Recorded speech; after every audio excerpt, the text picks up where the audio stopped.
कल्पना कीजिए साल 2040 दुनिया वैसे नहीं रही जैसी आज है।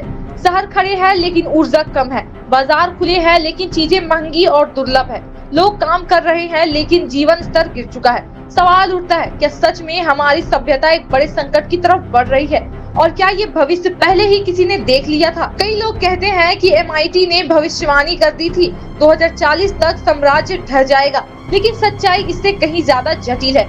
MIT का असली मॉडल एक ही भविष्य नहीं दिखाता, बल्कि कई संभावनाएं दिखाता है। उनमें से एक रास्ता सबसे खतरनाक है, जहां अगर संसाधनों का इस्तेमाल इसी रफ्तार से बढ़ता रहा तो आर्थिक विकास रुक सकता है और जीवन स्तर गिर सकता है। धीरे धीरे सिस्टम दबाव में आएगा और फिर एक ऐसा बिंदु आएगा जहां से वापसी मुश्किल हो जाएगी। सोचिए, अगर पानी, ऊर्जा और भोजन जैसे संसाधन सीमित हो जाए तो क्या होगा?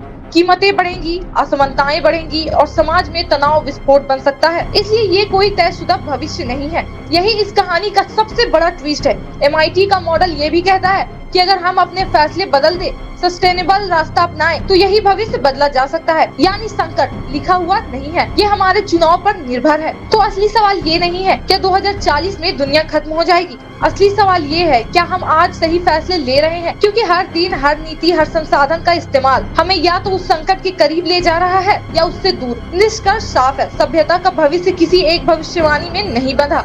ये एक चेतावनी है, एक संकेत है कि अगर हमने संतुलन नहीं बनाया तो विकास ही विनाशक बन सकता है, और अगर हमने समय रहते दिशा नहीं बदली तो 2040 एक संकट नहीं, एक नई शुरुआत भी हो सकती है।